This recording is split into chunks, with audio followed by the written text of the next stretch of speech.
You're listening to the free version of the Patreon Party People podcast, which is released 1 month after it goes up for Patreon donors. If you want to stay up to date with the latest podcasts as soon as they are released, just visit patreon.com/blazehedgehog and pledge $1 or more. Now you might ask yourself, who would pay for a podcast? And you know what? Fair enough. I am but a single person, and doing all of this stuff, that means writing scripts, capturing footage, editing video, it all takes a lot of time and effort. And that's just one thing out of many creative pursuits that also take a lot of effort to produce. So don't think of Patreon as paying for a podcast. It's about giving me the security to keep providing you with more great stuff in the future. Plus, if you donate, you'll also get sneak peeks into whatever upcoming projects I'm working on, like work-in-progress versions of videos or beta builds of games I'm developing. Don't have a Patreon account? That's fine. You'll also find links to Ko-fi, PayPal, and even Amazon wishlists. Just visit patreon.com/blazehedgehog to learn more. One more time, that's patreon.com/blazehedgehog.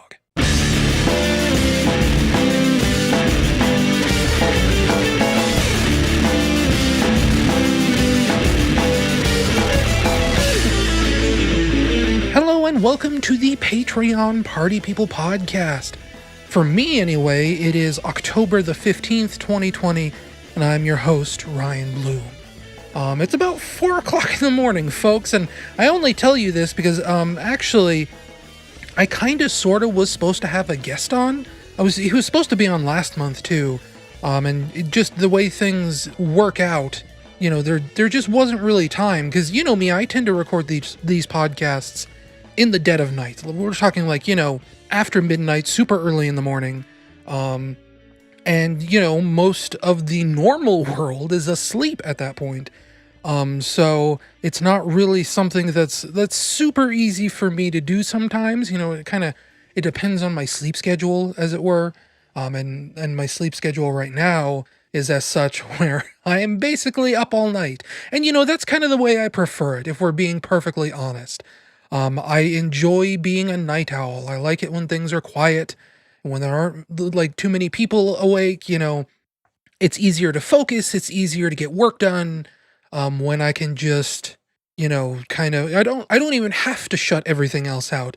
There's just nothing else to do because it's the middle of the night. And that's what I prefer. But I will do him a solid here at the top of the podcast. Think the reason he wanted to be on, maybe, I mean, you know, besides just the fact that being on a podcast is fun and it's a chance for me and him to sort of talk, he started a YouTube thing recently, where he reviews guitar parts and things like that. And actually, come to think of it, I don't have his YouTube channel, like, just offhand for me to, like, mention by name here on the podcast. I'm gonna have to do a little bit of digging to find it, because, you know, I'm subscribed to him, but I can't just punch his name. Well, maybe I could. I punched his old username into YouTube just now, and that didn't bring anything up except for, like, maybe, like, some old videos or, like, people that also have that username. I am scrolling through my subscriptions feed really, really quickly here, because he did just put out a video, like, the other day that should make it relatively easy to find him. But, oh my gosh, so many people have been posting videos on my YouTube feed that I'm having to scroll quite a bit before I find him. He's not, like, listed on the side here, is he? No. Sometimes on the side of the website, your subscriptions feed, it'll say, like, recent people posted videos. I know this is like a terrifically thrilling segment, you know, just me scrolling through my YouTube subscriptions. And scrolling and scrolling and still scrolling. I might have passed him over. Okay, it was almost a week ago. Wow. I thought it was just like yesterday. But like, I'll just link it in the show notes. Because he doesn't have enough subscribers yet to actually get like a proper channel URL. You just have to search him by name on YouTube. You'd have to look for Matt Pula, which, you know, is probably, you know, that's doable, but it's not like the easiest thing in the world. So I'll link his channel in the YouTube show notes, or in the podcast show notes. If you want to check out his channel, like I said, he's kind of just doing like demos of different guitar hardware he's purchasing and reviewing and things like that. He's like, he's trying to get things going, moving and shaking, things like that. He's always been like a guitarist for like basically as long as I've known him. I mean, I think he started playing guitar. He's probably talked about this on the podcast even. Started playing guitar probably when he was like 11 or 12, and he's kept up with it, and it's a thing for him, and it's really interesting. It's really cool. I'm really proud of him. I mean, he's actually like building a pretty okay community. I mean, he's just getting started out with this new channel, but some of his videos, like it kind of bums me out about my own channel in a way. This is such a weird thing to say. Because, I'm coming up on 25,000 subscribers. That's a pretty big number, but, I don't think it's a stretch to say that my videos can be hit or miss.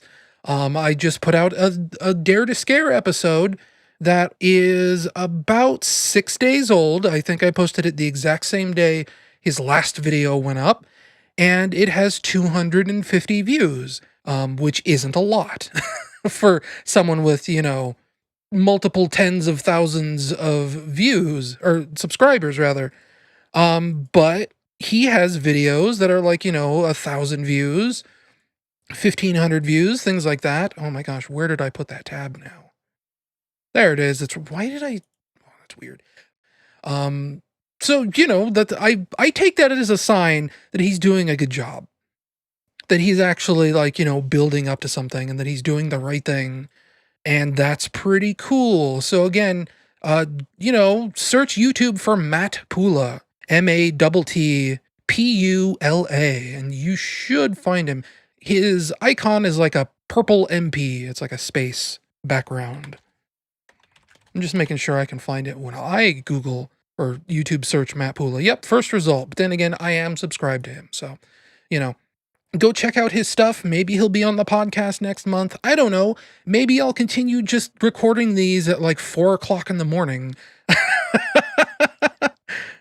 But that's that. If you can't tell, we're probably a little bit thin on content this month. Not that thin, actually. Like, looking through the Google Doc of the notes I have for this podcast, I think we'll reach an hour easily. Like, that's kind of my thing, right? I'll say like, oh, this is going to be a quick podcast. We're going to get through this segment super fast. And then it goes on for like 2 hours. So, to like up top, I just mentioned it, but first episode of Dare to Scare 2020 is out. It is They Hunger, a Half-Life 1 mod. Very, very old. We're talking like probably 1999 to 2000 roughly. Kind of like a big deal in the modding scene back then, and like continued to be kind of a big deal going forward. It was kind of like one of the biggest, most robust, certainly one of the longest Half-Life 1 mods. And it was also like officially sponsored by a gaming magazine back then. It was distributed on the PC Gamer cover disc, so that, you didn't have to go to a website and download the mod. Like, if you didn't have internet or your internet was super slow, we're talking like, sub 56K speeds, dial-up modem sort of business. You could just go out and buy a magazine, PC Gamer magazine, and get They Hunger on the cover disc. And that was pretty cool. And like, there's PC Gamer branding all over inside the game. It's very fun. It's not really like to spoil it. I'm kind of spoiling like the first half of the video here. But it's not really like a scary game. It's more of like a moody, spooky sort of game. Like very much like very perfectly Halloween mood. Not something to really like jump out and go boo, but something to just kind of get you into the mood a little bit. I think it turned out pretty well. Like I was actually really surprised. Cause like, I feel like normally there's like a war that goes on for these Dare to Scare episodes of how much I should cut out. Not necessarily for Patreon users that get uncut episodes, but just more what is worth cutting out, when should I cut, things like that. And it ended up being to where like the cut version is half as long.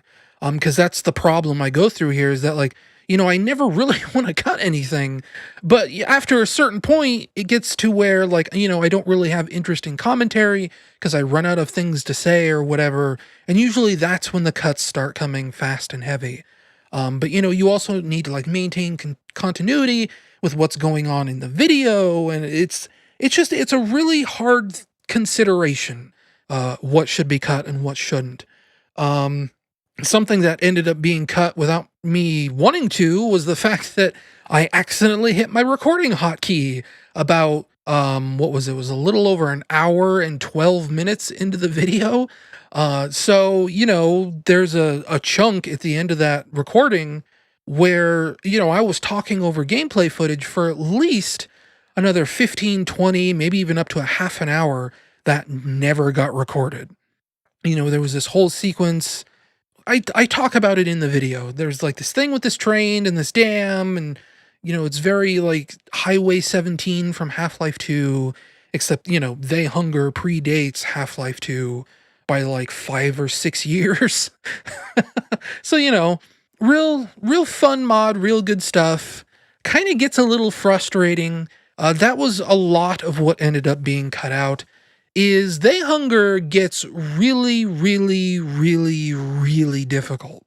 Like outrageously difficult. And after I recorded the episode, after I uploaded it to YouTube, I ended up finding out that there was like a wiki page for They Hunger that like talks about earlier versions of the mod. And actually, like, for as difficult as They Hunger is today, it actually used to be even harder. The mod developer Neil Mankey, or I still don't know how to say his name properly. I feel like it has to be foreign and that I must be saying it incorrectly. But that's how it's phonetically spelled, Manke, Mankey. Maybe it's like Manchi or something like that. I don't know. Or just Neil Mank, leave the E off entirely. But he had to go in and update the game to actually make it easier because the final boss of They Hunger used to take literally every bullet in every gun that you had. And even then, I think you were expected to run up and whack the final boss with your melee weapon to kill him. That's how this mod was originally balanced. And, it was made a little bit easier in an update. And I still think it's probably a little too hard at point. You have to fight these police officer zombies that have guns, and they're kind of bullet spongy. They kind of have like perfect aim. They never miss. I remember like later parts of that mod get really, really frustrating because of the zombie cops. They kind of come and go, if I remember right, over the course of the mod. You don't have to fight them the entire mod once they're introduced. There are sections without them, but they are very, very, very frustrating. And there's another part, where you have to fight, you see it in the video where you have to fight, it's called an ichthyosaur. It's just a vanilla Half-Life 1 enemy in They Hunger. It's sort of like this alien monster fish, right? This almost like a shark. And you have to fight two of them at once. And I don't think Half-Life 1 ever made you actually stop and fight two ichthyosaurs at the same time. So, that right there is already pretty annoying. And then once you get past the ichthyosaurs, that's when you really start fighting zombie cops in earnest. Well, no, that's not true. Is it true? Gosh, when do those... I feel like they get introduced right before you fight the ichthyosaurs. Yes, of course, because you fight one in the same room. What am I talking about? And then, then it gets even worse, right? That kind of led into the segment with the train was you swim under, you see this in the video, there's like a tunnel under the ichthyosaur pond, and then you come up and there's like two zombie cops in a little like paddle boat, and then there's two more on the shore, and then that's where the train comes in, because once you beat all the zombie cops, this train comes crashing through there. That's right on the train tracks. And I think it crashes into another like train, and then the other train wrecks, but you get in the first train and that starts the train section, the whole part that ended up being cut out. But whatever. First episode's up. Like I said, like I was just talking about, I think it's okay. I think it's pretty good. like I said, it numbers wise, I think it's doing a little bit better than most Dare to Scare videos are. I was actually surprised. I got comments that were like, "Oh, you're on camera? I never expected to see you on camera." And it's like, I've been doing Dare to Scare. I did it last year. I might have done it the year before.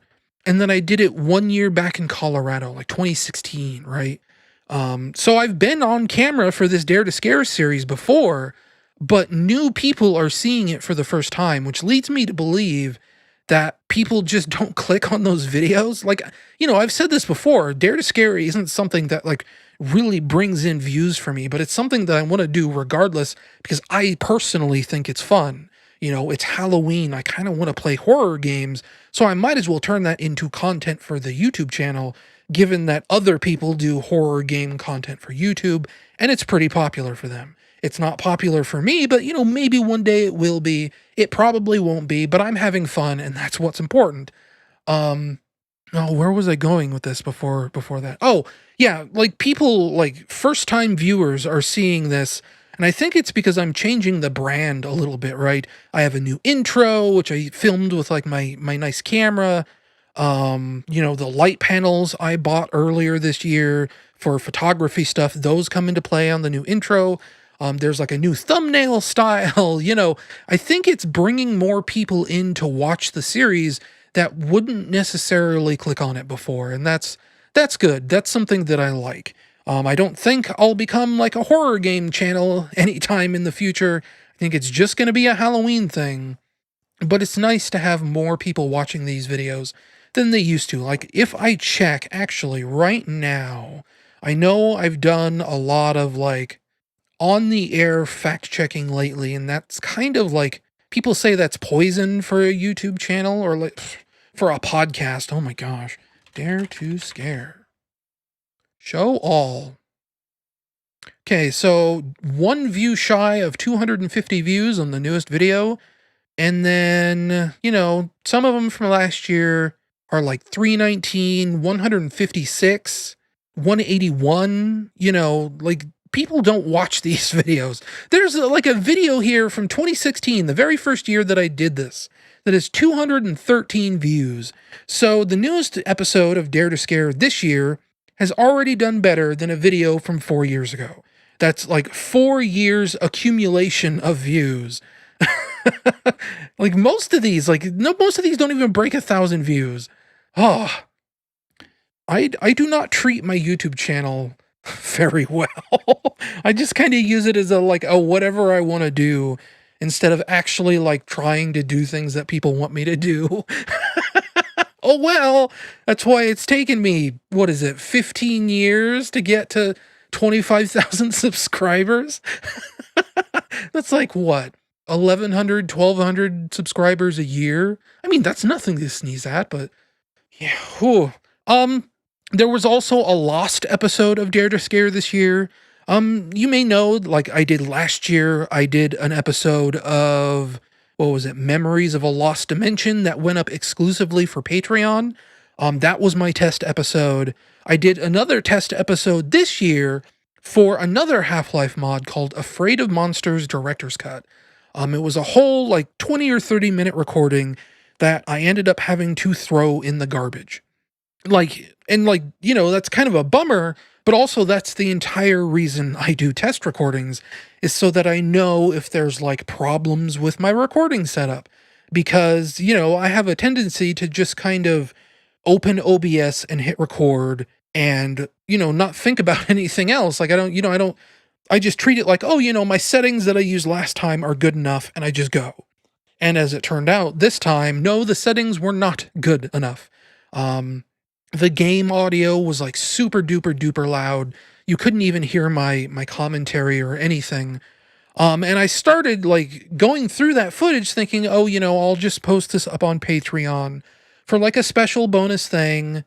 Clearly the video was a little bit broken, but I'll just add subtitles, so that the parts where the game gets really, really loud, people can still understand what I'm saying. So I started hard coding subtitles into that video every time the music would get really loud or whatever.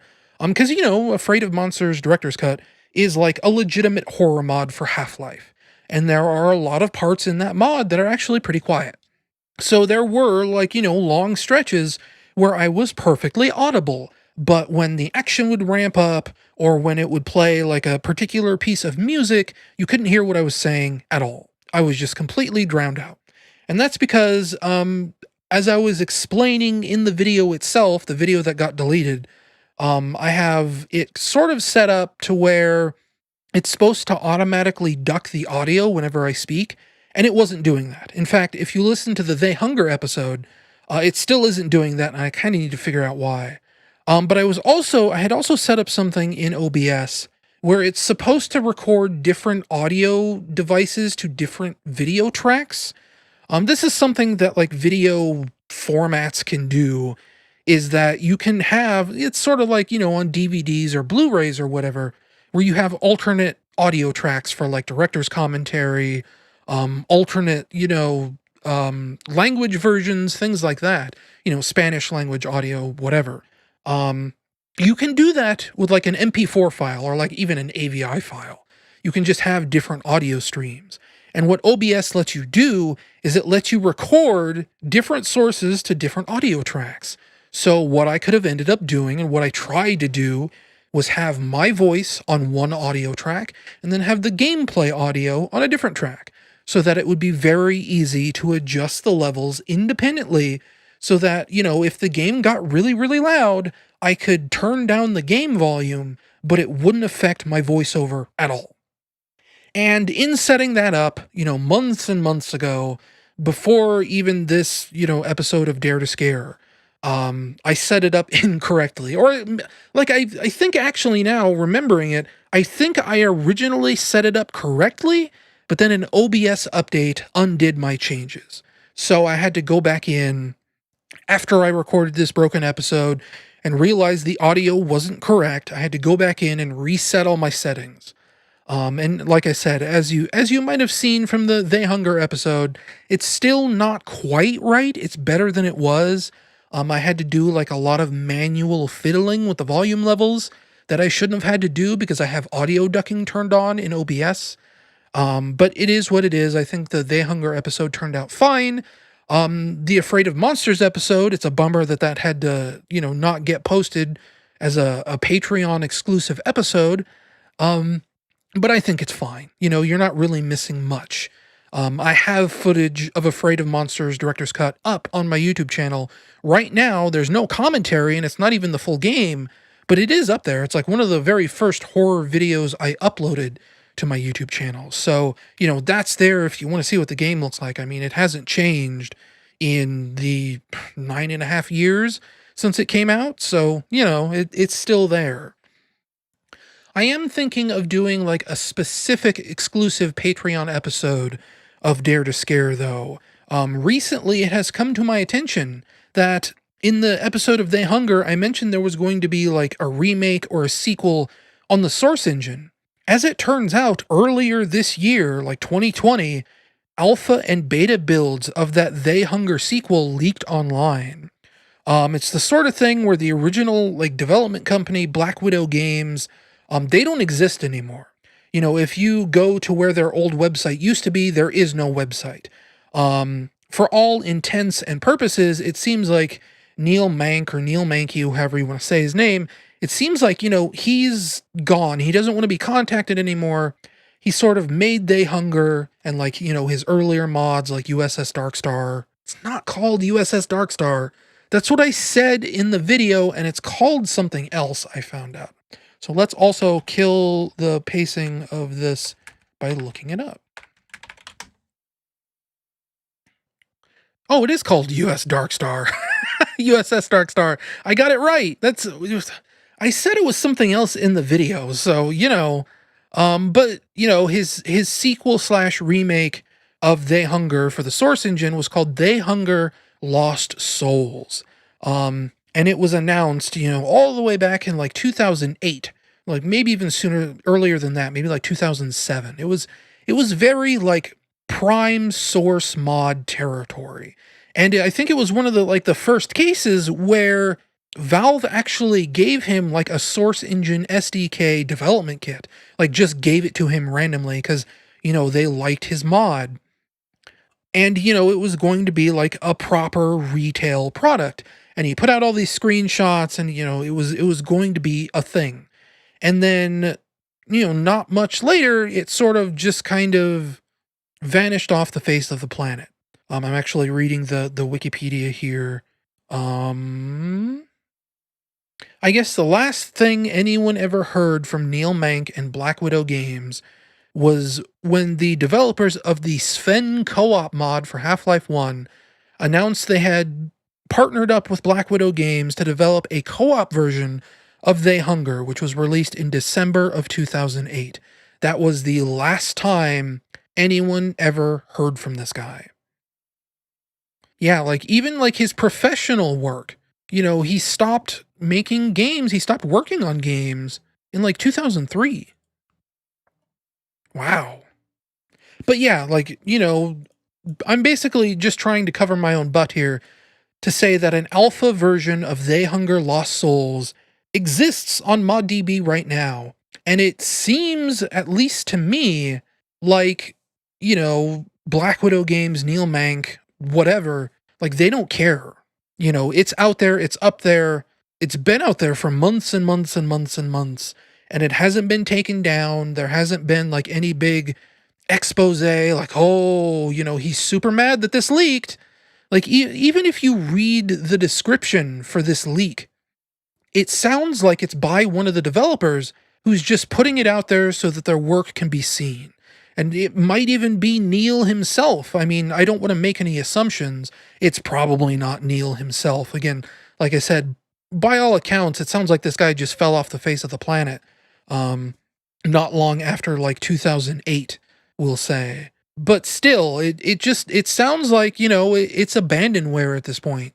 So for a Patreon exclusive episode of Dare to Scare, I was thinking, maybe we'll check out They Hunger Lost Souls. Just looking at the archive, I haven't downloaded it yet, but it sounds like there are multiple builds included in this leak. There are instructions on how to set it up, but it sounds like there's probably arranged by date, let's say.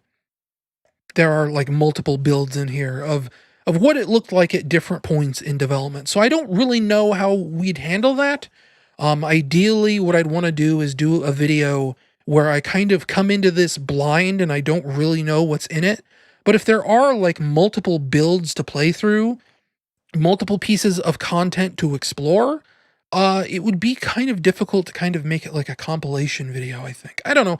We'll see that when we get there. I should probably get on that soon.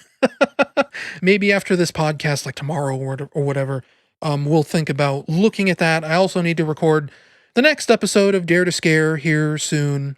I have a whole Firefox window of games I was investigating. We have what is it? Jack's Home, Cursed Soul, Tape, Inside, Lights Out, Skywatching, Harmful, the second tape, Trapped, the Haunted PS1 demo disc, which I don't think I'm going to do for this, because, again, that's kind of a compilation video, and it would be kind of difficult. Also, I feel like everyone's covered that to death since it came out, in February of this year, so, I wanted something a little newer than that. But that's also coming soon, at some point in the future. Trying to get back to work on that Jurassic Park video, but I'm finding it really difficult to pick up where I left off. As you know, I was recording tons and tons and tons of footage for this, right before Sage hit. And that was a bad idea because I didn't finish capturing my footage before I had to start writing those Sage articles for a week and a half. So, I have a folder on my hard drive that's 118 gigabytes of footage from a couple dozen different games, mostly Jurassic Park for the Super Nintendo. But I don't remember specifically which gaps are left that I haven't recorded yet. Because at this point, it's been a month since I've looked at that project. I have a text file on my desktop here, just called foot.txt, which is short for footage, that has some rough estimates of what I thought I needed footage-wise, but that was just a rough estimate. If you know how I produce videos lately, I've talked about this before on the podcast. I find it a lot easier to build what I call a shot list, which is basically me going through the script and then having a separate text file open in another window where I go down and I sort of not necessarily like visualize the video, but write out, beat by beat what I want to be happening on the screen. And that, that really helps me figure out what needs to be done, like artistically. Like, I've been putting pixel art in some of my videos that I've personally made. It helps me figure out what footage I need to capture. It generally just helps me figure out what considerations are required for this video to be complete. And I haven't made one of those for Jurassic Park. I just kind of skimmed through the video and went, okay, here's a game name, here's a game name, game name, game name, game name. And I threw that all in a text file and I said, okay, just record footage from all these games and I'll be done. And that's like a really bad, lazy way of doing that. And it's getting me into trouble right now because I don't remember what is left to record outside of like the two remaining options in this text file, which is from a Commodore 64 game and an Amiga game.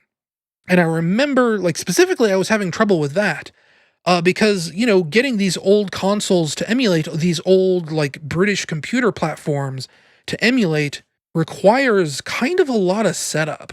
I think I talked about this in the September podcast that came out like October 1st, where it's not just a case where you drag and drop an NES ROM file and the game just boots. The Amiga is a computer. It has an operating system. You select files in a window with a mouse. It's a computer. And the C64, that's a little bit easier because it's more command line, like DOS or whatever. There is like a Commodore 64 emulator. I don't remember what it's called right now. It's installed on my system right now. But it is the sort of thing where you can just point it at a ROM file and it'll automatically load. But there's like 8 different variants of the Commodore 64. Different kinds of RAM, different kinds of peripherals, different kinds of displays, different speeds of processor, different sound hardware. And some games are made for a specific flavor of Commodore 64. And it's kind of difficult to figure out what that means when you're trying to load a game to capture footage from. Somebody recommended that I should just, go over to the Internet Archive because you can just emulate Amiga and Commodore and DOS games in your browser over there. But for one, I know that's really slow, like slower than usual. Like emulating a DOS game through Firefox, like I think that may even chug on my system, or it used to, which isn't really very conducive to, recording footage or whatever. It's also just a case where, like, configuration, right? If DOSBox is on my computer, I can actually change the settings to, fix those performance problems or whatever. I can't do that if it's through a website. Because, ideally the website will have the correct settings to run the game properly, but maybe it doesn't. Maybe there's something I need to tweak, So that's a whole big mess that I've still yet to untangle. I need to get on that and figure out what needs to be recorded. I should just go through the script and do a shot list, like I was talking about, like I do. That would make this a lot easier and a lot faster, is if I just went through, I made the shot list, I cataloged my footage, and that was that. But like, that's the other problem, right? I wish there was like an easier way to catalog my footage, because like it would help to know what these files contain. Like I know I have an MP4 file on my hard drive that's like Jurassic Park SNES Part 1, right? That's all it says. I have Jurassic Park DOS FPS 3, the Chaos Engine SNES.mp4, TMNT ARC.mp4, things like that. I know what these games are, I just don't know what's in the file. What levels do I go through? What events happen in the video? If I knew, like, minute by minute by minute, what all these videos contained, I could edit this video in, like, a day. But because these videos get to be so big, like, require so much footage to be captured, it actually becomes rather difficult to keep it all straight in my head about what video I recorded contains what footage that I had in mind when I wrote the script, which, at this point, that Jurassic Park script was written in like late 2016, early 2017, somewhere around there. And it's just, whoa, boy. It's very hard to keep all this straight in your head. Anyway, that's the Jurassic Park video. It's still coming out. It's just taking me a while to get back into that groove where I know what I'm supposed to be doing, especially with everything else going on, Halloween stuff, etc., etc., etc., going to see, family, because I'm not even going to get into that. I've been also trying to get back into the groove of that Sonic Forces video I've been talking about lately. As you know, I kind of hit the ground running with it, a few months ago.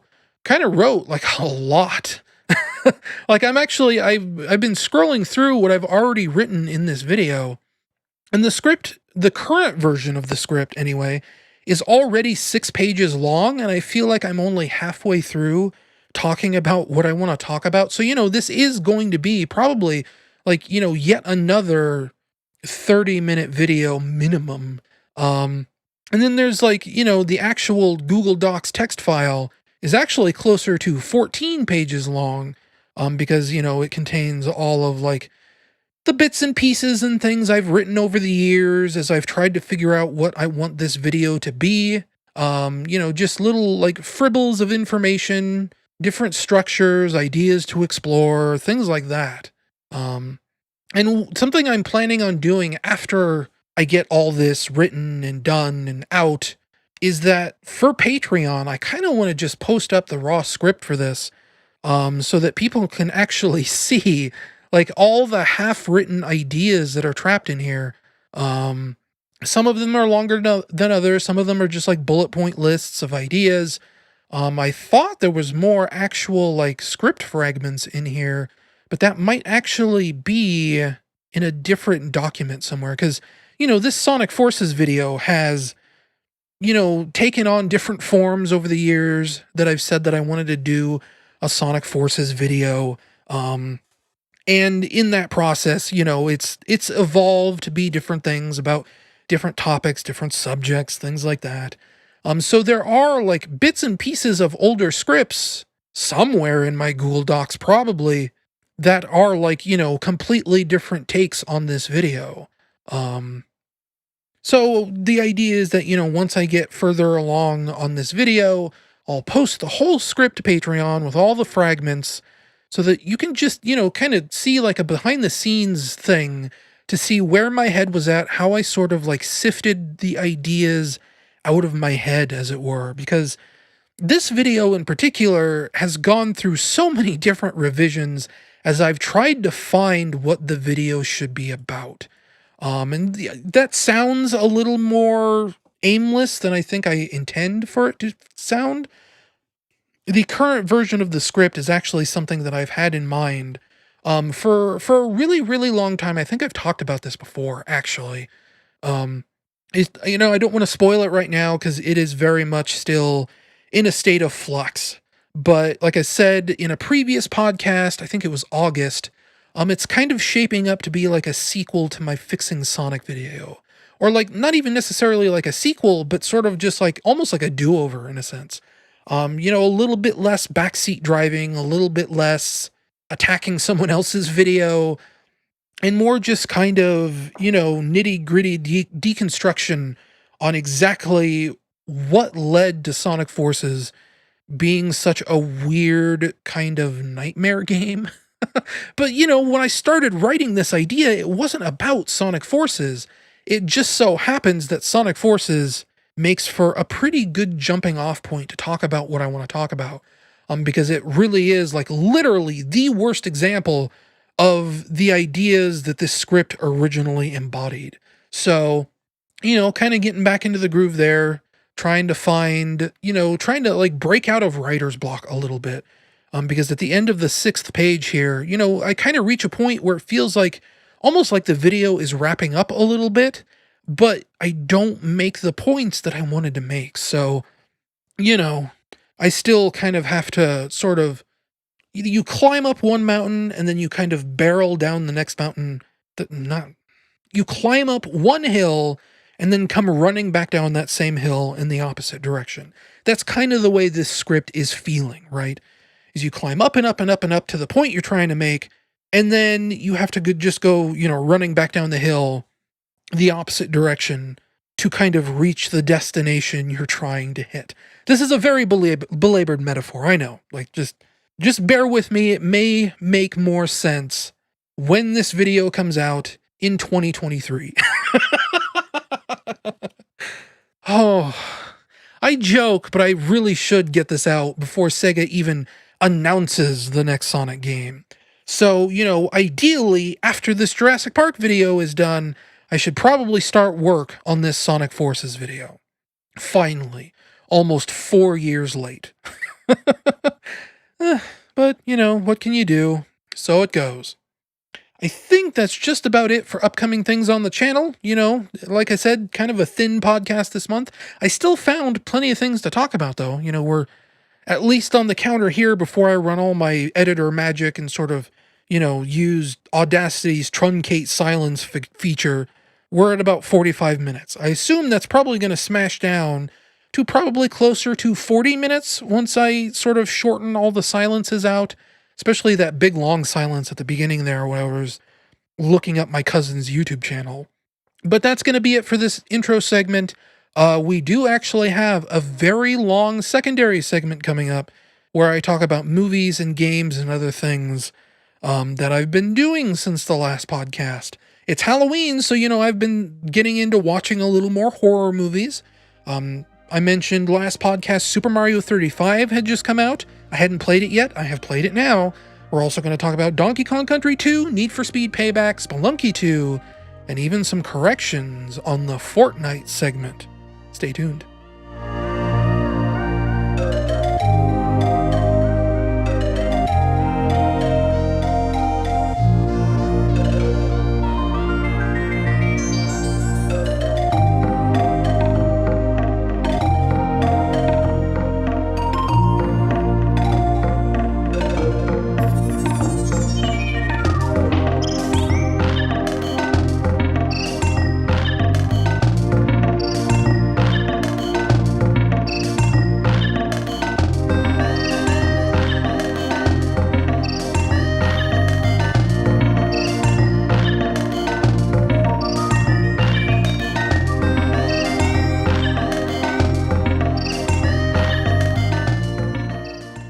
We're back. Normally, this is the second half of the podcast where I talk about movies and TV shows and games that I've been ingesting, media consumption, as it were. And before the break, I mentioned that, it's the Halloween season, so that I'm starting to watch more horror movies. Generally, that's just because my friends like to group stream movies, especially around Halloween, and, generally I try when I can to sit in on those. The very first of which that we watched was a movie called Antebellum. It just came out probably, a little bit over a month ago. Stars Janelle Monáe. And it's sort of like a horror movie. It's hard. It's one of those horror movies that's hard to explain without giving away the gimmick. And there is a gimmick in this. It's a little bit M. Night Shyamalan. It's a little bit, Jordan Peele. It's that kind of sort of high concept horror movie with a very, it's supposed to be like a very shocking twist.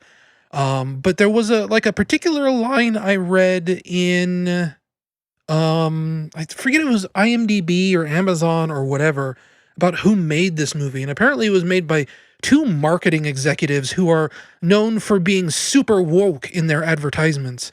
And that should be like red flag number one. Because that is exactly how I would describe this movie. It is like really like annoyingly over woke, if that is a thing to say. I'm not against wokeness. I mean, you follow me on Twitter, whatever, I'm very much, be nice to people, we need to be more diverse, we need all this other stuff. But there is at some point a line to be drawn where something gets a little too woke, and that is exactly the way I would describe Antebellum. Um, I name dropped M. Night Shyamalan. That's definitely more what this feels like than Jordan Peele. But it is very much in that sort of wheelhouse of like Us or Get Out or something like that. This very much, I was going to say it's subtly about oppression, but it's not subtle in the slightest. Again, very much an overwoke movie. It kind of hits you over the head with its themes about as hard as humanly possible. Um, and it's just like, I don't have much to say about it other than that, other than it was just a really bad, miserable movie. I mean, maybe this is a complex subject to navigate, and the movie is not delicate. That's the problem. That is the entire thing. Is the movie is not as delicate as the subject matter requires. It is a very blunt, stupid movie. And like that's really all I can say about it. Do not watch Antebellum. It is just it's like it's mean-spirited and it's just ugly and weird and just here's the line right here. It's on IMDb. I just found it. Successful. Oh, this just kind of gives away the twist a little bit. But oh well, we'll technically call this spoilers, but this is right on the IMDb page.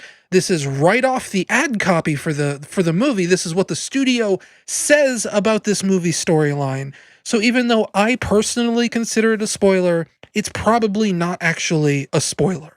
So here's what IMDb says, the little blurb, the synopsis, not synopsis. Synopsis is the whole movie. The summary of the movie, the little thing that's supposed to make you want to watch it. Successful author Veronica Henley finds herself trapped in a horrifying reality that forces her to confront the past, present, and future before it's too late. Visionary filmmakers Gerard Bush plus Christopher Renz, best known for their pioneering advertising work engaging in the fight for social justice, write, produce, and direct their first feature film, teaming with QC Entertainment, producer of the Academy Award-winning films Get Out and Black Klansman. Like, I feel like the one that I read was a little bit different than that, but still, an advertising agency engaged in the fight for social justice? Like, advertising is a nightmare, right? Like, if you've followed me on social media or anything over the last 10 years, you know that I kind of hold a little bit of disdain for advertising. Advertising is awful. It is very much about tricking you into doing something you don't want to do. And the idea of a pair of like advertising executives that are engaged in the fight for social justice just sounds like it's cursed. And this movie was definitely cursed. And like, it's not just me. I'm not out here saying like, Antebellum's a bad movie. Like, it has a 5.5 out of 10 on IMDb. That's a pretty low number. That's not exactly a very well-loved movie. First review says, too long for so little of a story. And that's very much true. This movie has one twist. It comes in the middle of the movie. You might be able to guess it just from that blurb I just read. And the fact that I keep bringing up M. Night Shyamalan, because it is very similar to a different movie he's made. M. Night is not involved in this movie at all. I should just point that out. But it is very reminiscent of some of his worst movies. Well, okay, not to give it away even more, but the movie I'm thinking of that this reminds me of was right on the cusp of where M. Night's career sort of went down the toilet. Like, the movie that this reminds me of is kind of at that tipping point where M. Night was like Hollywood darling, and then the scales tipped and it went the other direction, and he started making like garbage. That's what this movie reminds me of. It's that tipping point where he went from good movies to garbage. And this is definitely more on the garbage end of the spectrum. It's just, I don't want to spoil it just in case someone out there does actually want to watch this. And if you like this movie, okay, fine. I'm not going to think less of you. I really thought it was a miserable movie. It says right here, Metacritic, 45 out of 100. Like, that's even lower than IMDb. Like, I also saw Hollow Man with Kevin Bacon. That's like, what, year 2000? Directed by, I knew his name. I was talking about this director with my friends. He was the guy who did RoboCop. He did Starship Troopers. For some reason, my brain is just saying Paul W.S. Anderson, and that's because I watched the Monster Hunter trailer today. Paul Verhoeven. He did Hollow Man. Probably one of the last, like, English language movies he made. Because I guess he's, like, German or something. And, since, like, Hollow Man was kind of a bomb for him, yeah, it was Hollow Man, and then he did, like, a couple more movies after that, Black Book, Tricked, but sounds like lately all he's been doing is German language films. He's very much known for kind of like, almost like a gonzo style of movie making. RoboCop was very over the top. Starship Troopers was, like, even more over the top. I guess he has, like, a history of making movies that are like NC-17 and that he has to like rein in so they get an R rating because he always goes a little bit too extreme. Hollow Man is about a group of research scientists who create an invisibility serum that turns people invisible. I guess they're sort of like a government black project that nobody's supposed to know about. And I say this in like the hypothetical because actually I sort of came in about a third of the way through the movie, so I missed the setup. I came in right as they injected Kevin Bacon with the invisibility serum that turns him invisible. And the problem is that once he turns invisible, he can't go uninvisible. He is very much just invisible forever. And the whole movie is sort of about like trying to figure out a cure about how to make him go back to normal. Because, again, this is a government project. They want it for like stealth capabilities or whatever. They're trying to sort of, make something for soldiers. And it's not going to be a very useful invisibility serum if they can't figure out a way to make you visible again. And the whole movie is basically, it's kind of that Invisible Man thing. Like, what would you do if you were invisible? And as it turns out, Kevin Bacon plays what is basically a sociopath. It turns into sort of a monster movie because he's the worst person. He's the last person you'd ever want to give invisibility powers to. And the movie tries to set it up that like, it's the serum, it's making him crazy. He can't close his eyes to sleep, because obviously he can see, but his eyes are invisible, his eyelids are invisible. He's just seeing all light all the time. He kind of has to wear sunglasses because of that. And it just, like, again, I missed the first third of the movie, so I can't really comment on that. But, again, this is just kind of a miserable movie. It's a movie about Kevin Bacon being the worst human on Earth and getting away with it and trying to figure out ways to be even worse, right?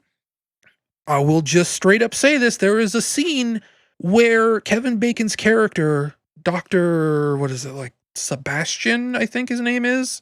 Sebastian something. Clicking. Paul Verhoeven. Hollow Man. What's his name? Sebastian Cain. So everyone just calls him Cain throughout the movie.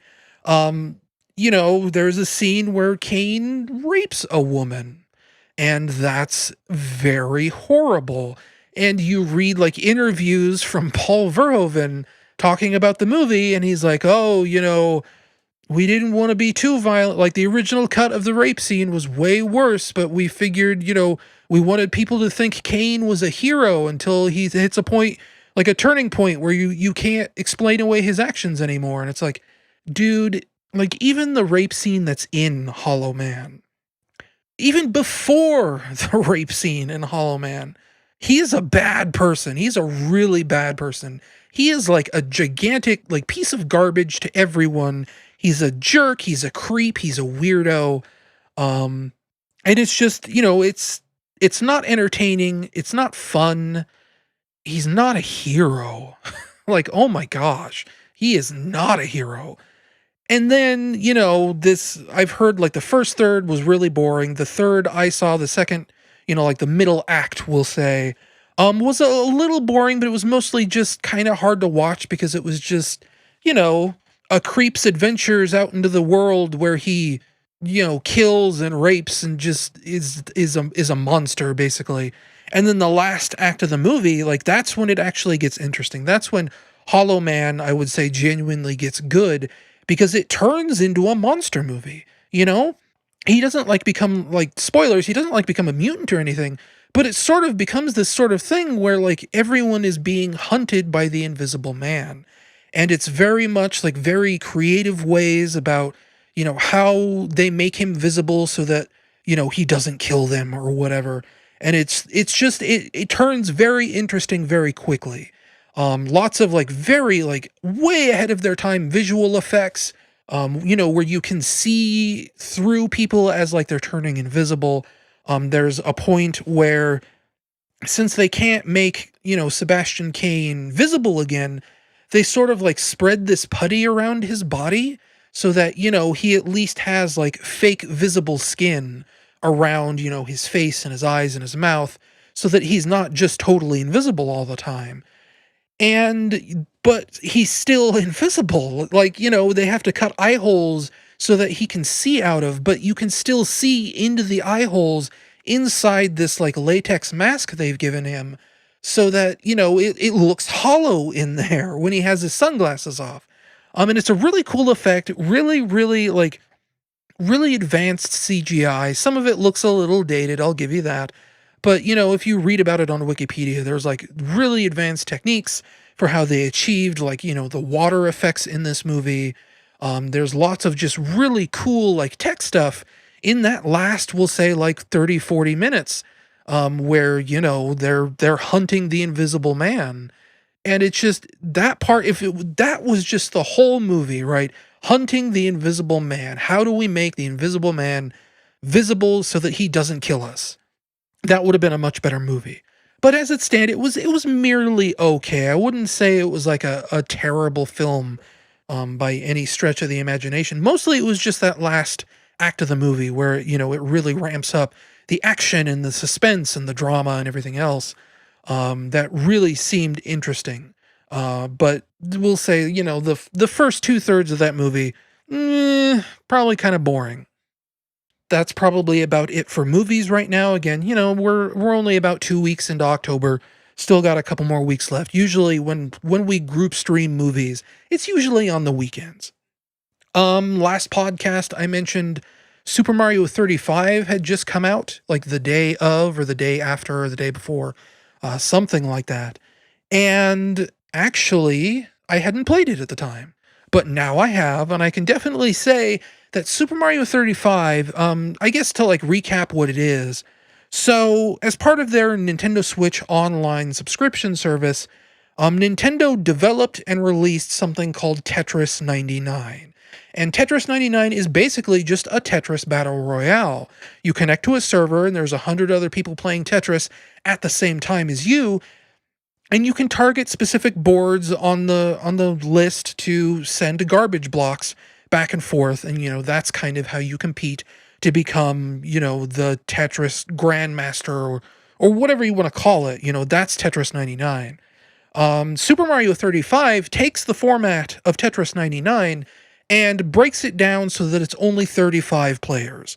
And instead of like garbage blocks going back and forth for a Tetris match, you're sending enemies back and forth. So every time you stomp on a Goomba in your game, it gets sent to someone else's game. So you end up with this thing where, you're running down a normal Super Mario Brothers 1 level, and you'll have like 75 Goombas in front of you, or like, 10 Goombas, 5 Koopa Troopas, and a Bowser. And you have to be the last one standing. You have, kind of a normal Super Mario Brothers time limit where it's constantly counting down to 0. But by defeating enemies and sending enemies to your opponent's screens, you're actually gaining time back on your clock. And as fewer and fewer players are left in the game, the countdown clock starts counting faster and faster and faster. And that's generally because also, like, you very quickly max out your clock. It caps at like 400 seconds remaining, and it doesn't take long before you're just playing through the game with a maximum of 400 seconds on your clock. Because again, people are sending enemies into your game, and every time you defeat an enemy that gets sent to your game, you get seconds added to your clock. So, like, the real problem with Super Mario 35 is that once it gets down to like 5 or even like 10 people remaining, it's just 5 people playing Super Mario Brothers. It's unlike Tetris, which gets really intense really quickly. You know, I've never won first place in Tetris 99, like, ever. I think the closest I've come is like 5th place, 7th place, something like that. Because it really does get very fast, very chaotic, very difficult, which is kind of what you want in a battle royale.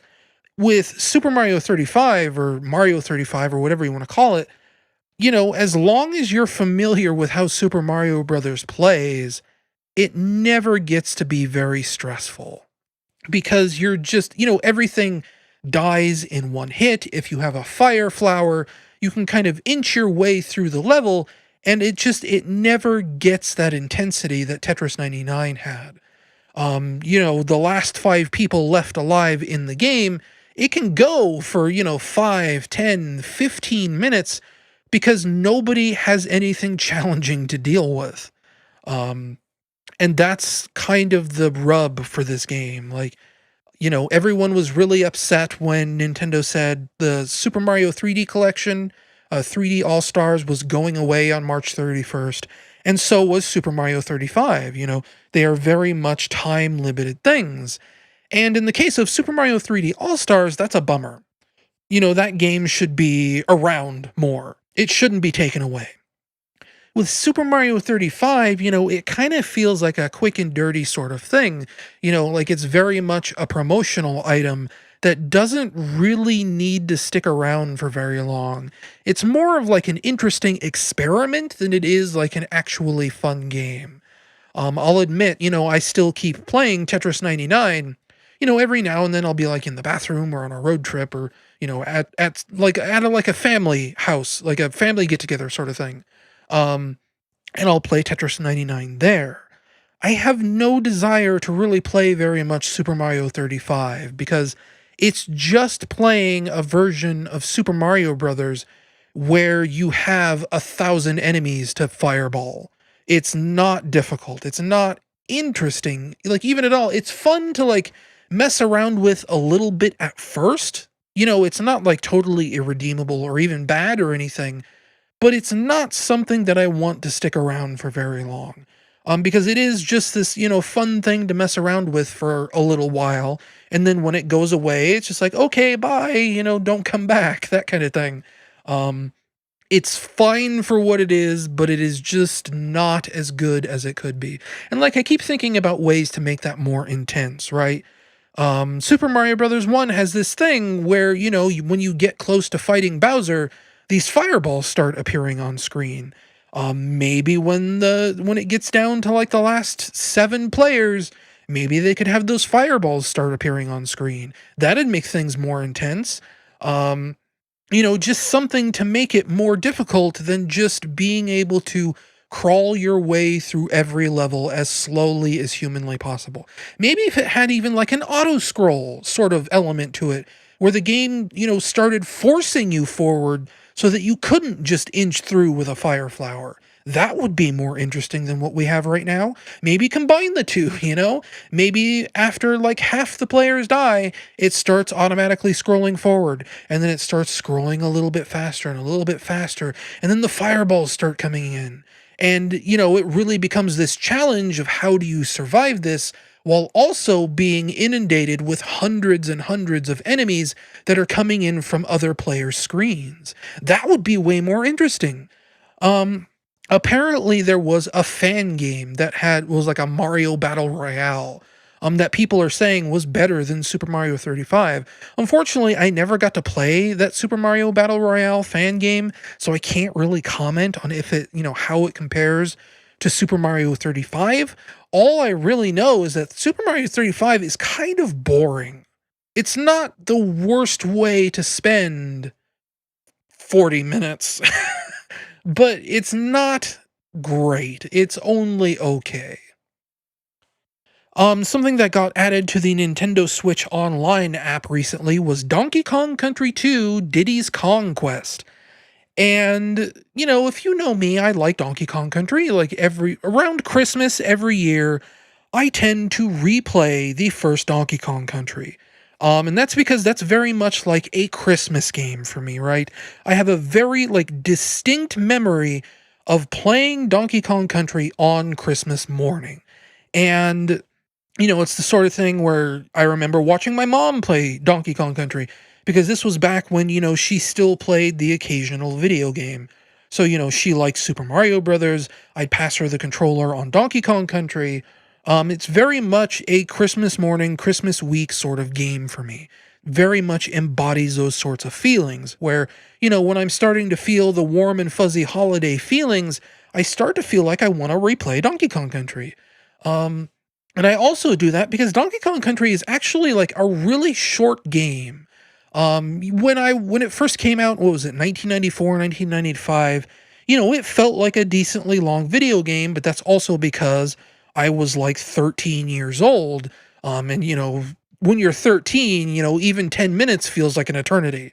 Um, Nowadays, when I replay Donkey Kong Country 1, it's sort of like the perfect game where I can sit down and I can play through the whole game in a single sitting. Usually when I replay Donkey Kong Country, the game clock after I beat the game literally will say an hour and 58 minutes. It is almost exactly 2 hours on the nose.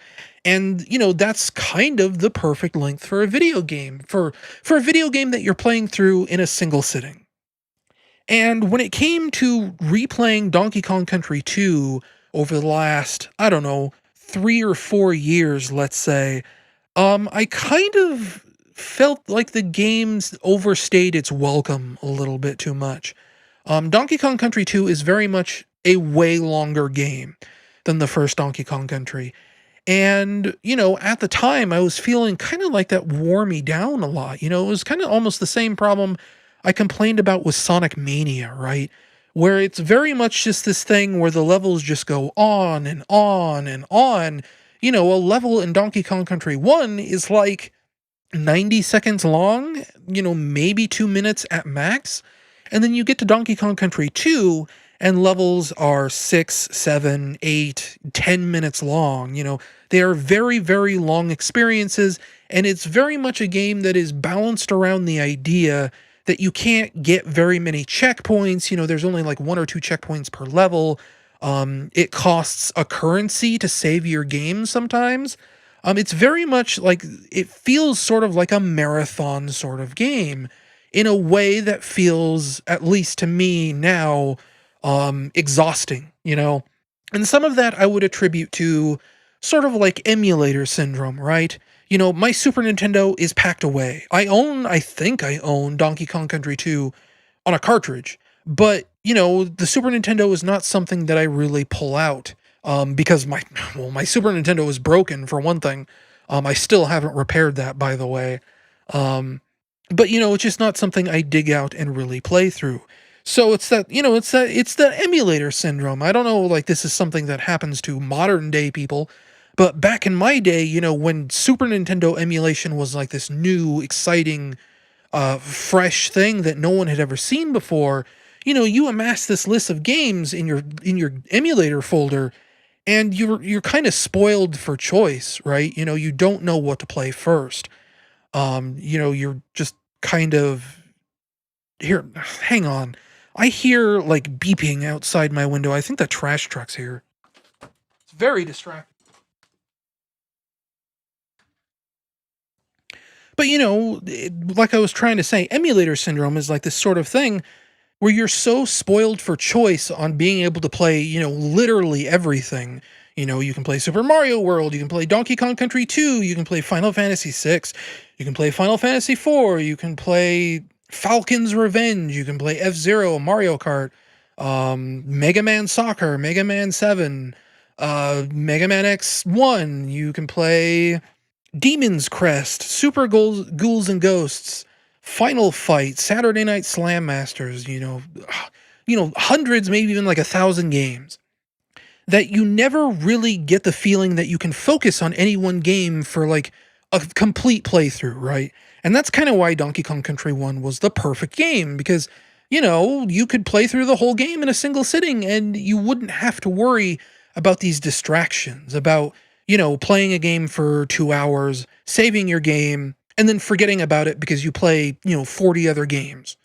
That's emulator syndrome. And that's kind of what made Donkey Kong Country 2 feel like such a drag, right? Is because it was competing with all these other games, all these other Super Nintendo games, hundreds and hundreds of Super Nintendo games, and NES games, and PlayStation games, and Genesis games. It was very much in that emulator environment where you can't focus on any one thing. And, also that's like, you have to deal with social media and everything else on your computer. It's just, as someone who was never officially diagnosed with ADHD, but really thinks he probably has it because teachers, when he was in high school and middle school, tried to get him diagnosed for it, it's very hard to stay focused on a single game when you're emulating them, right? Because it's just, there's so much more to do on a computer than just sit down and focus exclusively on Donkey Kong Country. And you probably can't hear that beeping, but I do. It's not the trash truck. There's like a pickup truck out there, and I don't know why he has the beeper for backing up, but he does, and it is very distracting. Again, I might have ADHD. Anyway, now, like, separated from all that, you push all that away. Donkey Kong Country 2 isn't in an emulator on the Nintendo Switch app. I mean, it is technically an emulator, but, it's a weekly game, not even a weekly game list. It gets updated occasionally. So, there's like 20 or 30 games on the Switch Online Super Nintendo app. And I've already decided which ones of those games I'm interested in and which ones I'm not. So, for example, I played through and I finished Yoshi's Island on the Super Nintendo app on the Nintendo Switch. I started Super Mario Brothers 3 not that long ago. I, uh, you know, but, like, the choices are much smaller. There's less to worry about. There's less to be distracted by. And there's, the Switch isn't on my computer. I don't have to read Twitter. I don't have to read Discord. When I play a game on the Switch, maybe the Switch is the only thing that I have. Maybe I'm at, a family get together. Maybe I'm in the bathroom. Maybe I'm in the living room, which is, the complete opposite end of the apartment from where my computer is. I don't get those distractions, so it's much easier to sit down and focus on Donkey Kong Country 2. And what I'm trying to get at here is that whereas before, when I replayed Donkey Kong Country 2 in 2016, 2017, somewhere around there, maybe it was even like 2015, it was a very hard game for me to play because I felt like that game, like the pace of Donkey Kong Country 2 really dragged. Like I said, you have these long stretches between checkpoints, you have to spend currency to save your game. It just felt like it didn't really honor or respect your time. And now, through the Nintendo Switch app, where it's a completely different environment in which I'm playing this game, I'm finding it way, way more enjoyable. I was actually like pretty worried for a moment there that, the internet at large says Donkey Kong Country 2 is a better game than Donkey Kong Country 1. And for the longest time, I agreed with that until I replayed it just those few years ago. And then I got that feeling that like, oh, I really don't want to finish this game. It feels like such a slog. And now I'm going back the other direction because playing it on the Switch Online app, it's a great game. It is much like even just the fact that you can save state. I mean, I know you can save state in emulators otherwise, but emulators over the years, you use different pieces of software.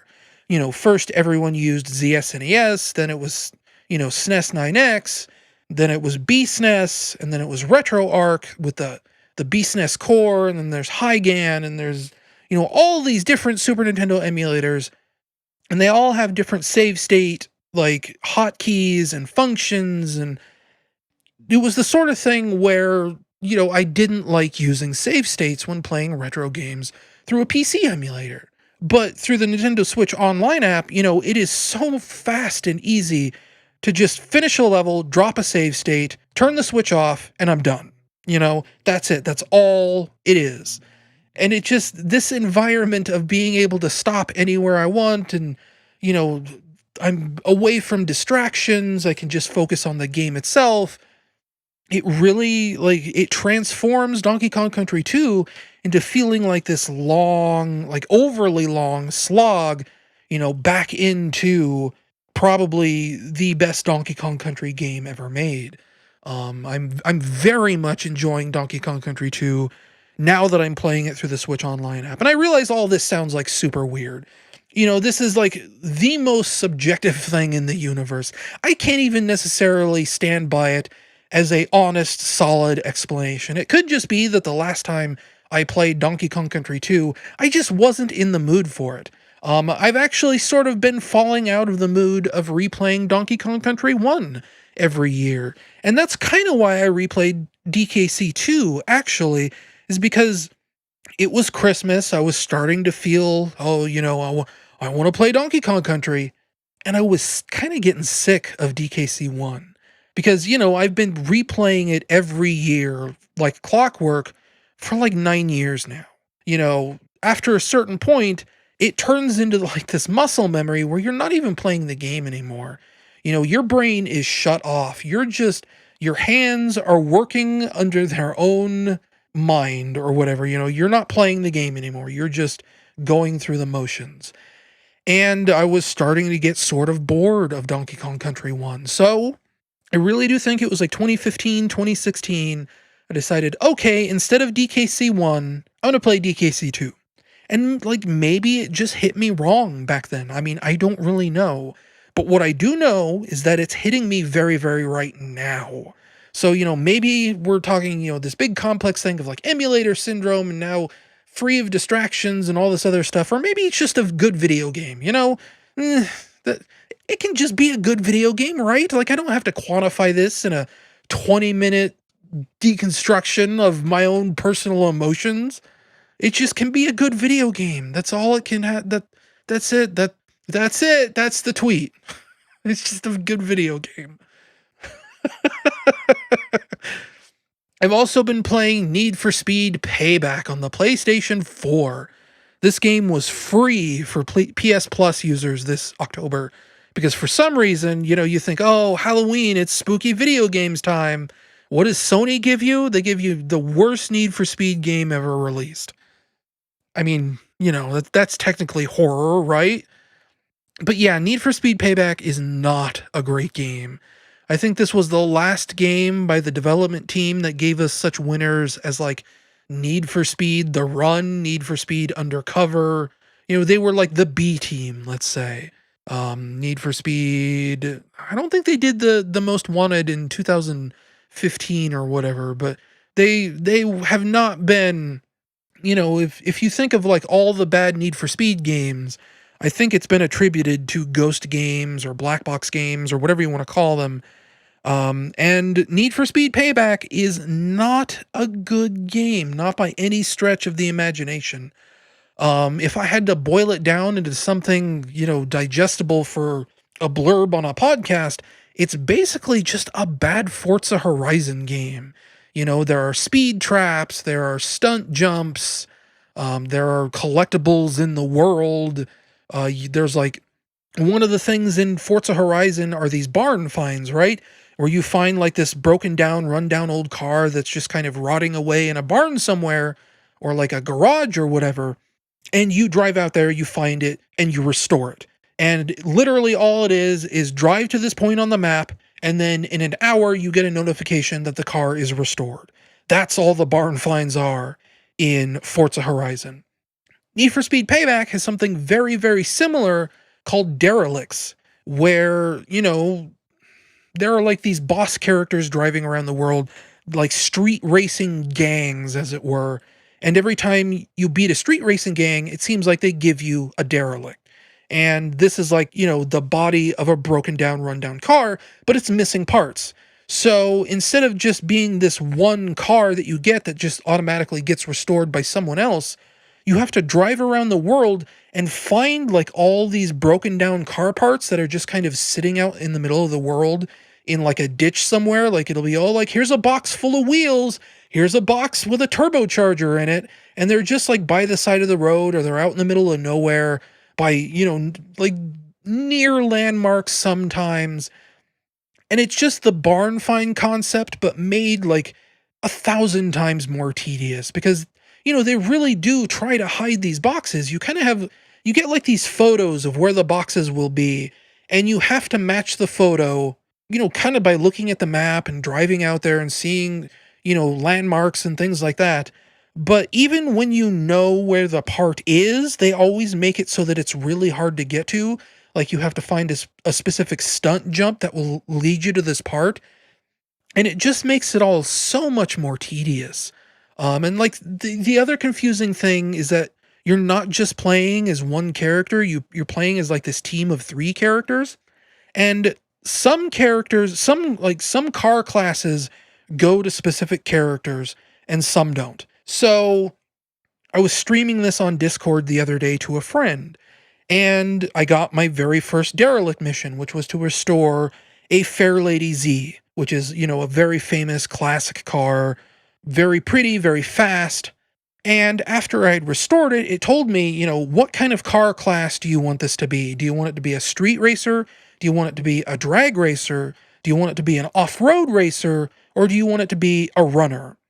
And all of those will pertain to certain characters in your team. So like, there's this black guy named Mac. He's very much about drifting and off-road racing. Tyler is the racer. Jess is the runner. She's very much, because like the whole story of this game is that you are playing as a team of car thieves. And I won't get into the storyline here because it's very convoluted, like more convoluted than it needs to be. And it's also like very like cheesy and bad. It's sort of the thing where, everyone remembers the 2005 Need for Speed Most Wanted game with its live action cutscenes and how like so bad it's good those were. They were very cheesy with, Razor Callahan and the police officer who's very clearly wearing like a fake mustache. Those were very like charmingly bad. They were very much like a Rocky Horror Picture Show or The Room sort of like cheesy bad / good, cutscene style. And Electronic Arts has kind of been chasing that style for all the other Need for Speed games they've made, and they're kind of trying to make them bad on purpose in like the storyline sense. So Need for Speed Payback is very much you're this team of car thieves.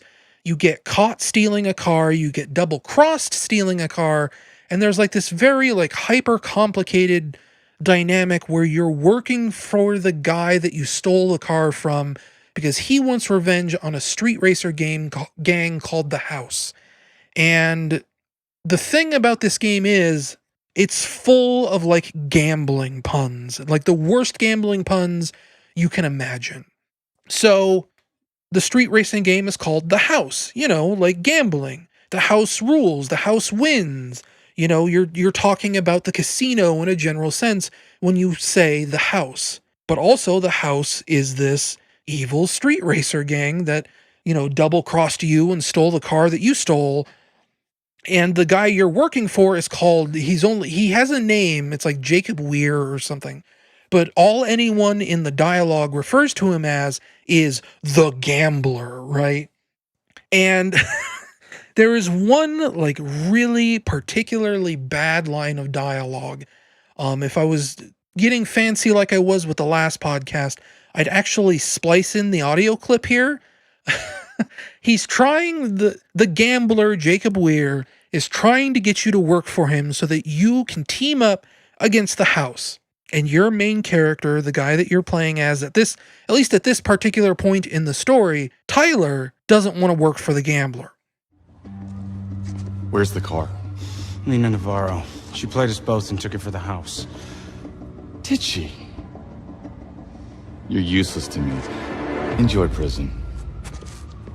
Although, you'll want revenge. So will I. Yeah, this'll work.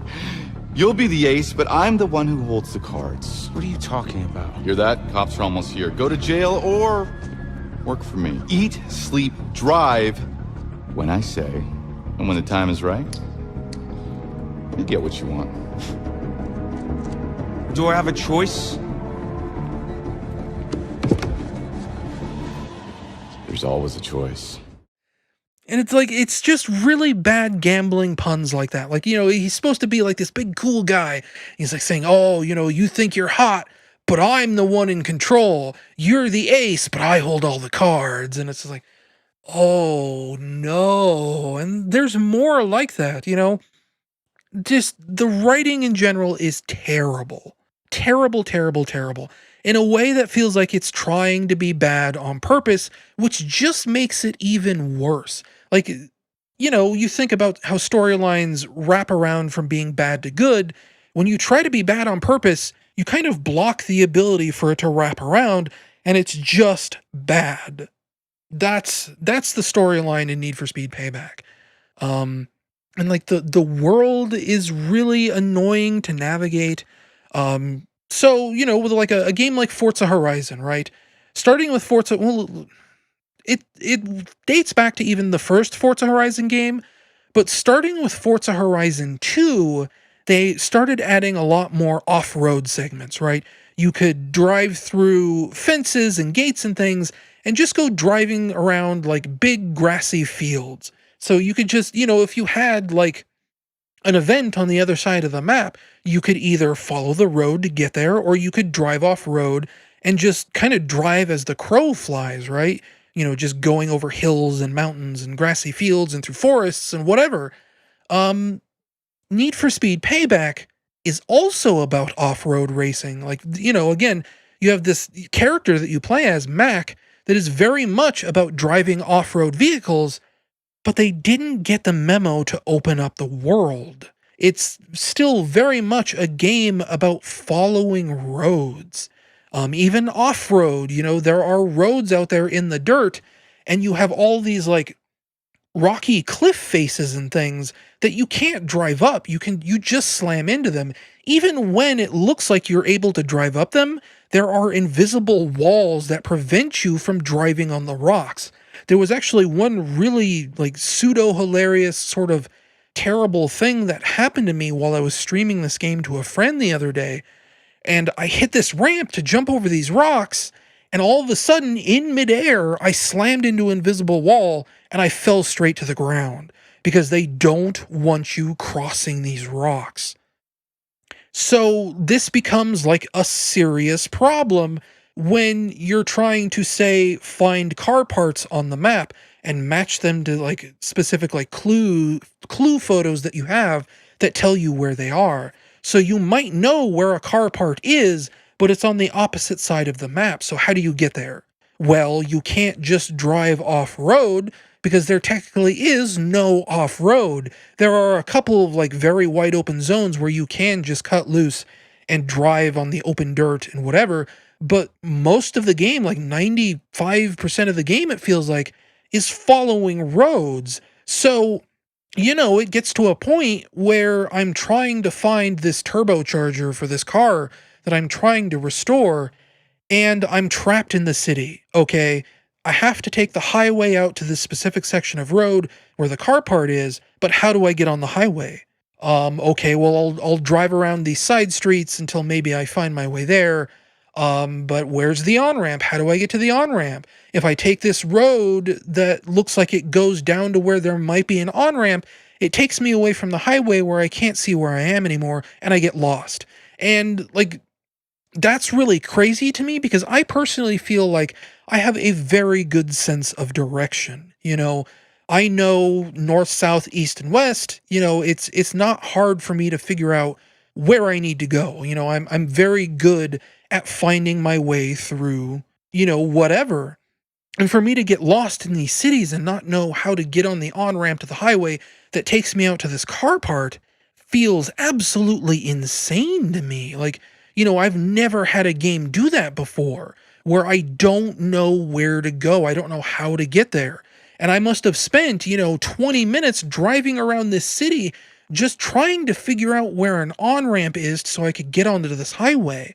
And even once I got onto the highway and I started moving out in the general direction of this car part, it was still a problem where, you get this big long stretch of road. It's kind of just a straight line. It connects two different zones in the world, but then you get out there to near where the car part is, and it turns into all these side streets again. So again, the problem starts all over again. How do I get to the street that I need to reach? And it just made me insane. Especially because you can mark things on the map, but it doesn't give you like normal GPS directions, right? So, Forza Horizon, you can mark something on the map, it will give you directions on how to get out there, and you will actually have like a GPS voice. Again, I said there was a GPS named Anna in Forza Horizon. She will give you turn-by-turn directions on how to get out there. She'll say, in 500 yards, turn right. In 200 yards, take the second exit on the roundabout. She'll tell you things like that. That's not in Need for Speed Payback.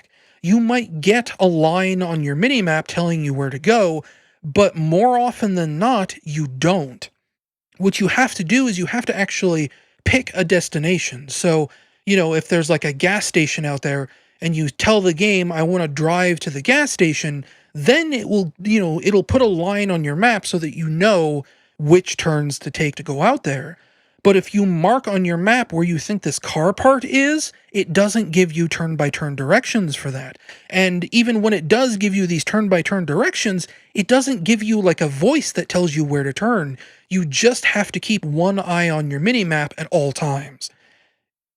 And that's not even touching on this game having like a terrible handling model, right? You think of Need for Speed, you think of kind of like an arcadey racing series, and that's fine, it doesn't have to be super realistic.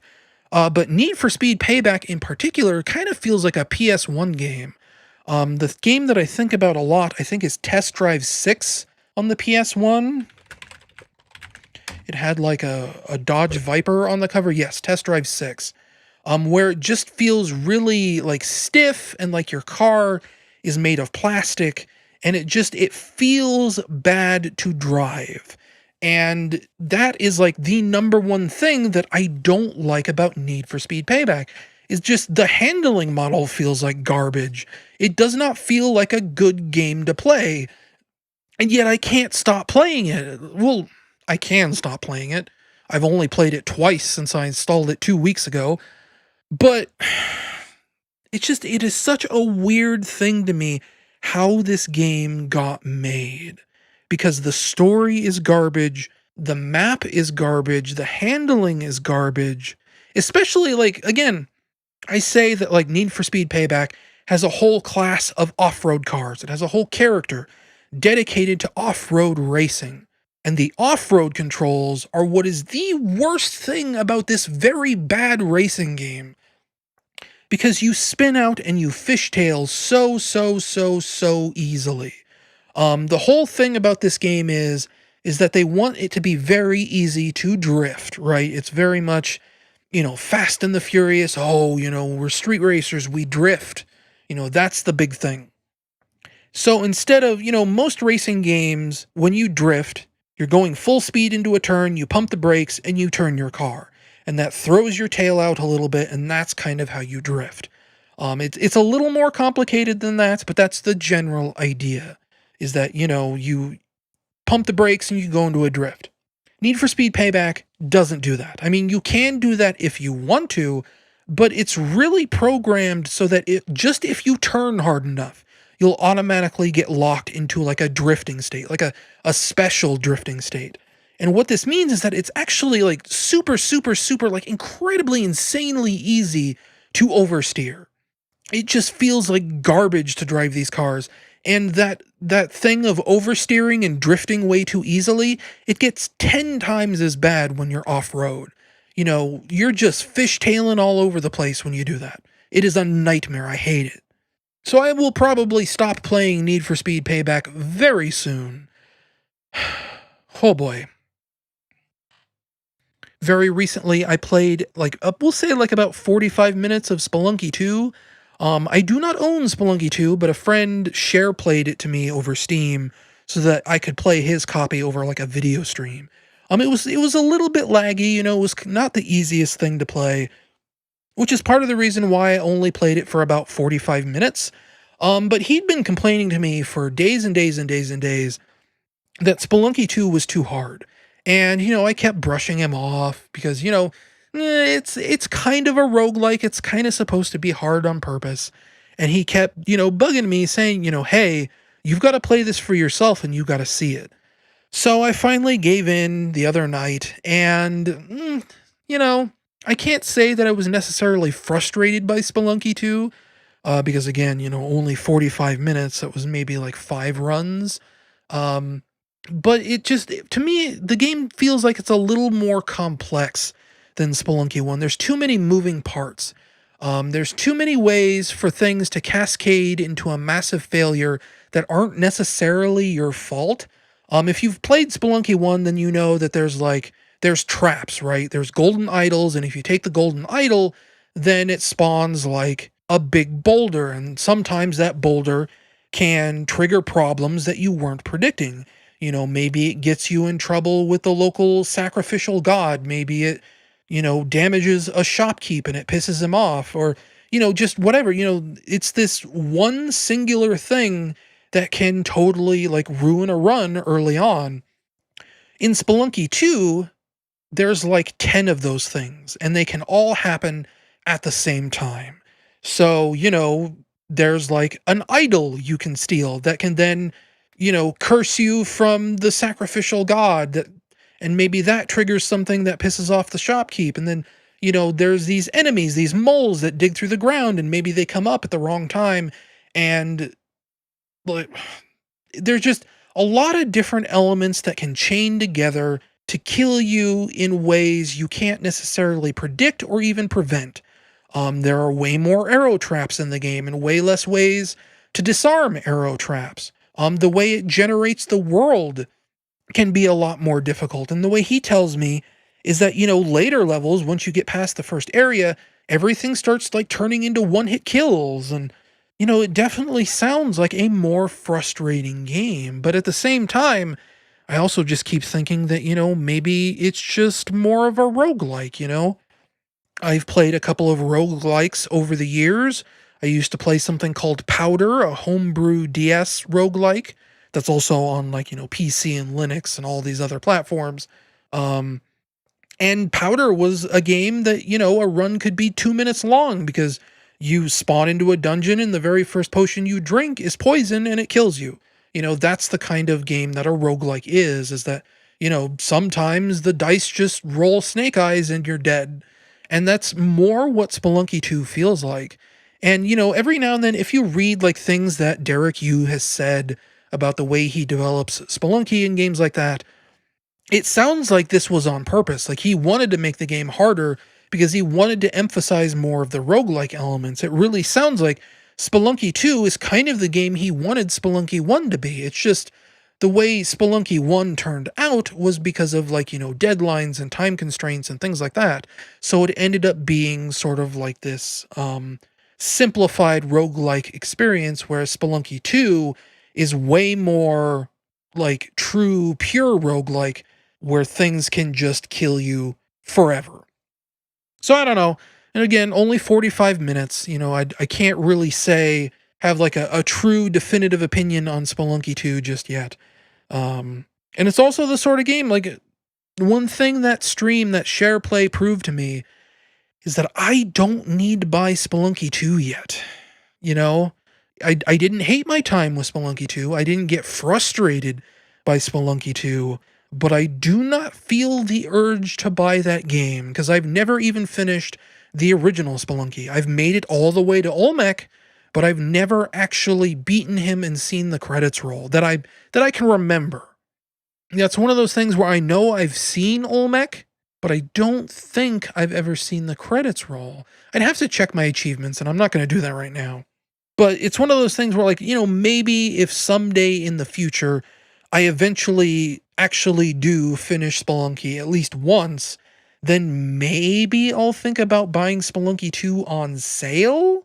It's one of those things where it's like, I'm in no rush to play more Spelunky 2.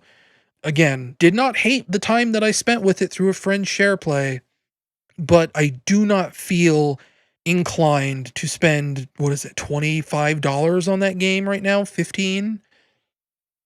Just kind of over here shrugging my shoulders. I'd rather finish Spelunky 1 first. And then we have a minor correction for last month's podcast. I not only did I get the character's name wrong in Fortnite, but I got the actress's name wrong. So I think I said the character's name in Fortnite was Rodriguez because I said she was played by Michelle Rodriguez. Wrong. The character's name is Ramirez, and looking her up on IMDb, she's actually voiced by an actress named, I'm going to butcher this, Adria Arjona, something like that. Which, she's also like a Hollywood celebrity. She's been in all kinds of movies and things like that. So she is still like an expensive actress, which is probably why, if you remember what I said last month's podcast, why she was pushed out of the story. Ramirez was originally the main character of Fortnite until they rejiggered, redid, remade, refactored the entire game from scratch to have like completely different mechanics, completely different maps, completely different everything, basically. And they shifted the hero status from Ramirez onto this little robot named Ray, who was voiced by Ashley Birch, who probably, in herself is not a cheap voice actor, but, she's not a Hollywood actor. She's not a celebrity, or she's a different kind of celebrity. So that's all.